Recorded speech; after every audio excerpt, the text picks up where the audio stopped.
স্বাগত খেলাযোগে আপনাদের সাথে আছি খালিদ জামিল।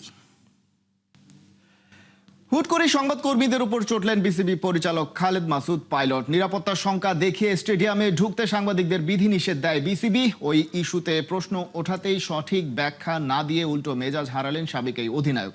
সাংবাদিকদের দূরে ঠেলে দিয়ে কি আড়াল করতে চাচ্ছে বুলবুলের বিসিবি? সাইফুল রূপকের রিপোর্ট। আপনি এমনভাবে বলছেন আপনি ভিউয়ার্স বাড়ানোর জন্য, ঠিক আছে, হ্যাঁ, থ্যাংক ইউ ভেরি মাচ। আপনি নিয়ে আসছেন, আপনি নিয়ে বাংলাদেশ ক্রিকেট বোর্ডের প্রেস মিটে উত্তপ্ত পরিস্থিতি। সাংবাদিকদের সঙ্গে তর্কে জড়ালেন বিসিবির পরিচালক গ্রাউন্ডস কমিটির চেয়ারম্যান খালেদ মাসুদ পাইলট। সাংবাদিকের এক প্রশ্নে তিনি বললেন, ভিউয়ের জন্য আপনারা প্রশ্ন করছেন, বিসিবির একজন পরিচালক কি এইভাবে কথা বলতে পারে? কেন এমন একটা পরিস্থিতি তৈরি হলো গ্রাউন্ডস কমিটির যে প্রেস মিট সেখানে?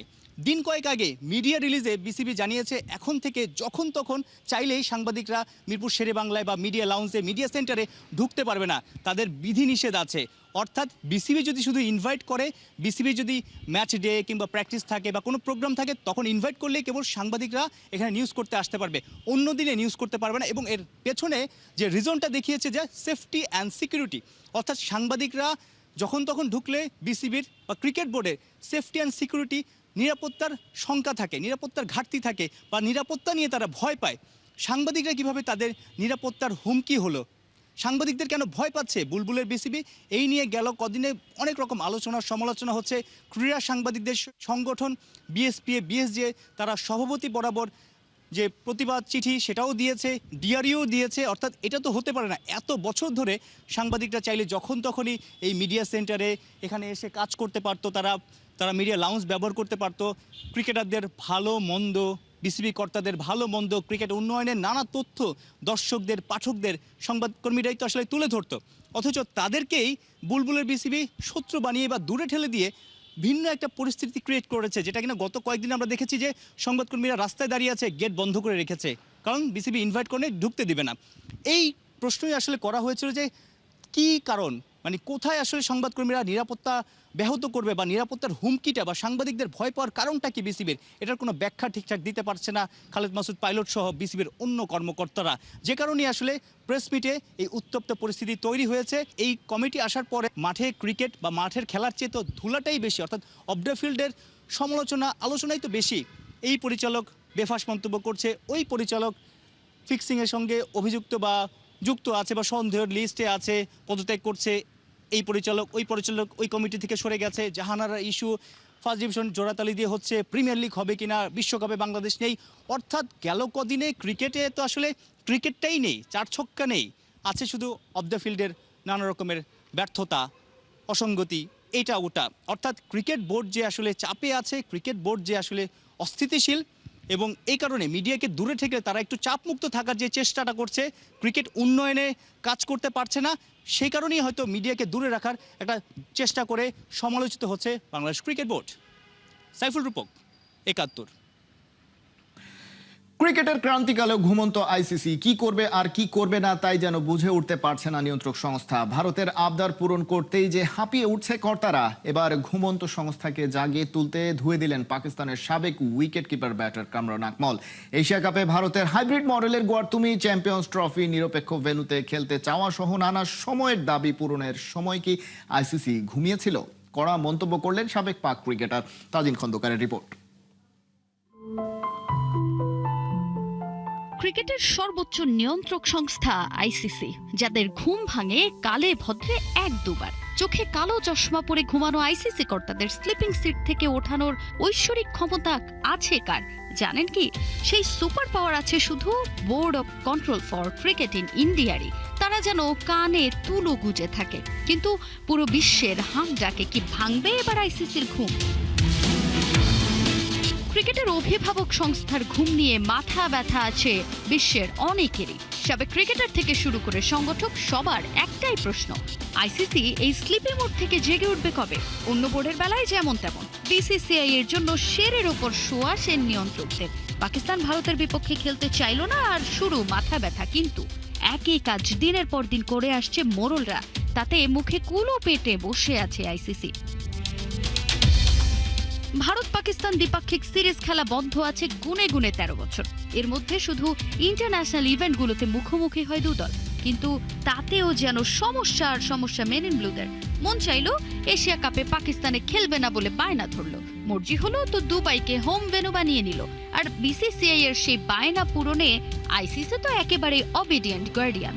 ভারতের কথা রাখতে এক চুলও ছাড় দিতে নারাজ বিশ্ব ক্রিকেটের ডিসিশন মেকাররা। পাকিস্তানের সাবেক ক্রিকেটার কামরান আকমল এবার বেজায় চটেছেন। পাকিস্তান ভারতের বিপক্ষে খেলতে না চাইলেই আঁতে ঘা লাগে আইসিসির। আর বিসিসিআই যে বছরের পর বছর জুড়ে গোয়ারতুমি করেই যাচ্ছে, তখন তো আইসিসি থাকে ঘুমিয়ে। রীতিমতো প্রশ্ন ছুড়ে দিয়েছে ক্রিকেটের নিয়ন্ত্রক সংস্থাকে। গেল কয়েক বছরে ভারত এশিয়া কাপ হাইব্রিড মডেলে আয়োজন করতে বাধ্য করেছে, নিরপেক্ষ ভেন্যুতে খেলেছে। জর্জিয়ার মুল্লুক যেন তার। পাকিস্তানের উচিত না এবার নিজেদের অবস্থান থেকে এক চুলো সরে আসা বলে মন্তব্য মেন ইন গ্রিনের সাবেক এই উইকেট কিপার ব্যাটারের। আইসিসি বিসিসিআই এর কাছে যেন ইচ্ছা পূরণকারী এক জিনি, যার কাছে সব উইশই ফুলফিল হয় মোরাল বোর্ডটির। সেই ধারাবাহিকতায় গেল কয়েক বছর ধরে ভারতের কথায় পাকিস্তানের সঙ্গে কোনো দ্বিপাক্ষিক সিরিজ আয়োজন করেনি সংস্থাটি। অভিভাবক সংগঠনটির এমন আচরণেও কি রাজনীতির গন্ধ পাওয়া যায় না? সেই প্রশ্ন ছুড়ে দিয়েছেন কামরান আকমল। আইসিসি ইভেন্টে ভারত মহসিন নকভির কাছ থেকে ট্রফি নিতেও অস্বীকৃতি জানায়, যা কোনোভাবেই গ্রহণযোগ্য নয়। এবার পাকিস্তানেরও উচিত না নিজেদের সিদ্ধান্ত থেকে এক চুলো সরে আসা। বিসিসিআই আর আইসিসির কোরাম ভিত্তিক কর্মকাণ্ড ঢালাওভাবে প্রচার করছে ভারতীয় গণমাধ্যমগুলো। আইসিসির ঘুম ভাঙানোর তাগিদ দিয়ে পাকিস্তানকে তাদের সিদ্ধান্তে অনড় থাকার পরামর্শ দিয়ে রাখলেন মেন ইন গ্রিনের সাবেক তারকা wicket keeper batter Tajin Khandakar, ৭১। নিজেদের পাতা ফাঁদে নিজেরাই পা দিয়েছে ভারত। যে গর্ত করে রেখে গেছে পাকিস্তানের জন্য, সেখানে যেন আটকা পড়ল মহাপরাক্রমশালী দলটা। চারদিকে আসছে পাকিস্তানের জন্য ভয়াবহ শাস্তি। কিন্তু ভিন্ন সুরে কথা বললেন আইসিসি আর পিসিবির সাবেক চেয়ারম্যান এহসান মানি। তার দাবি, পাকিস্তানকে শাস্তি দিতে পারবে না আইসিসি। কোহিনুর কণার রিপোর্ট। জরিমানা, নিষেধাজ্ঞা, সদস্যপদ বাতিল, কি আছে পাকিস্তানের ভাগ্যে?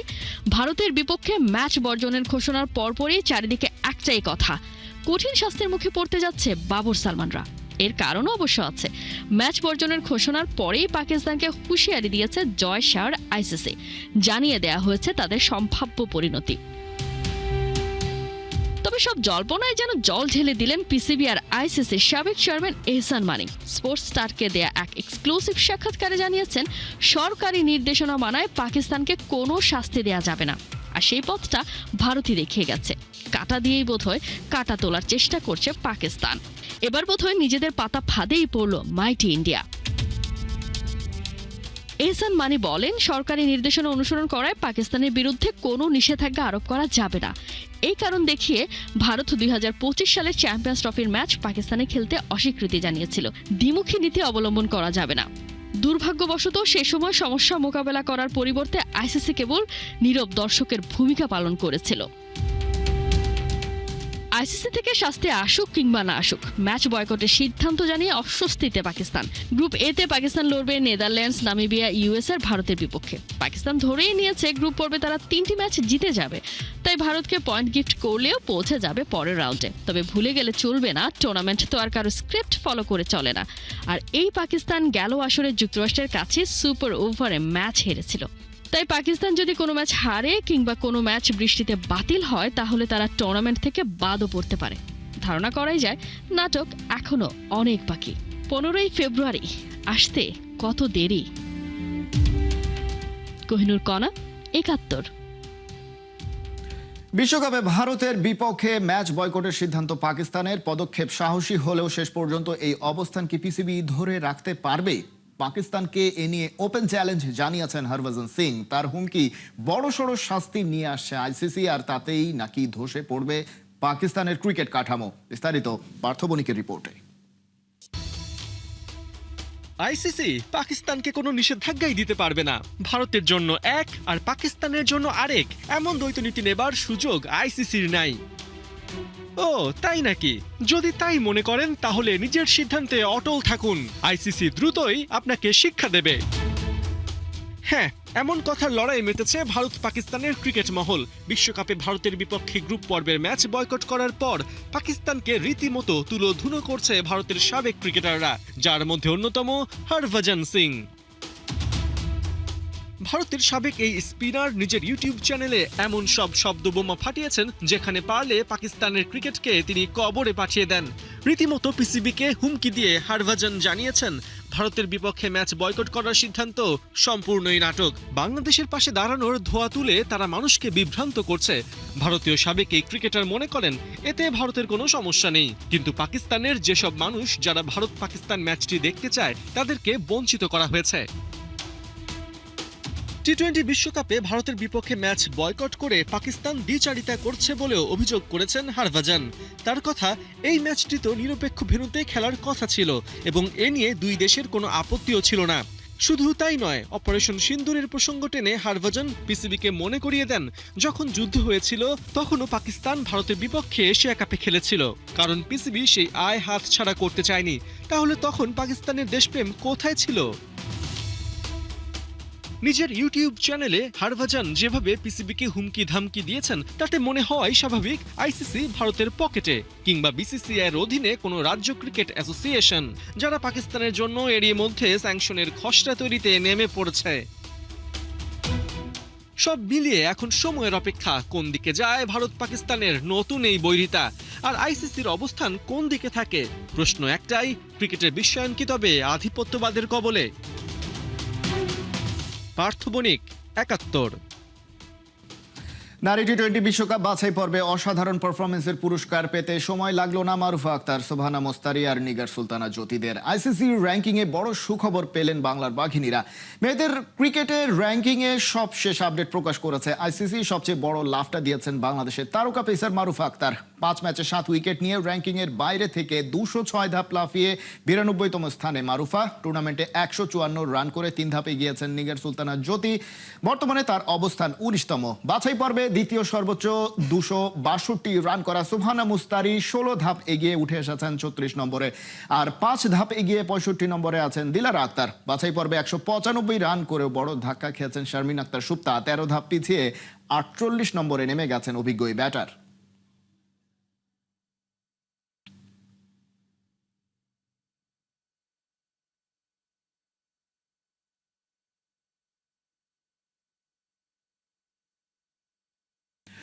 তবে কি মেয়েদের সংবর্ধনা দিতে আরো একটা ছাদ খোলা বাস প্রস্তুত করতে হবে বাফুফেকে? সেই বার্তাই যেন দিয়ে রাখলেন নারী উইং এর চেয়ারম্যান মাহফুজা আক্তার কিরণ। নেপালে সাফ অনূর্ধ্ব-19 চ্যাম্পিয়নশিপে ভারতকে হারিয়ে ফাইনালের প্রহর গুনছে বাঘিনীরা। বুধবার পোখারা বিকেল 3:15 নেপালের বিপক্ষে মাঠে নামবে অর্পিতারা। অবশ্য মঙ্গলবার দিনটা তেমন কোনো প্র্যাকটিস করেনি বাংলাদেশ। খোশ মেজাজে দিন কেটেছে বাঘিনীদের। বিশ্রামের পাশাপাশি দিনের আলোতে আইস বাথে সময় কাটিয়েছে ফুটবলাররা। দুর্দান্ত ছন্দে থাকা বাংলাদেশকে নিয়ে বেশ আশাবাদী এএফসি এবং বাফুফে নির্বাহী কমিটির সদস্য মাহফুজা আক্তার। নেপাল ম্যাচের চাইতে বাঘিনীদের চোখ এখন ফাইনালের দিকে। ফাইনালে ভারতকে প্রতিপক্ষ হিসেবে পেয়ে তাদের হারিয়ে আরো একটা সাফ জয়ে প্রত্যাশী বাংলাদেশ।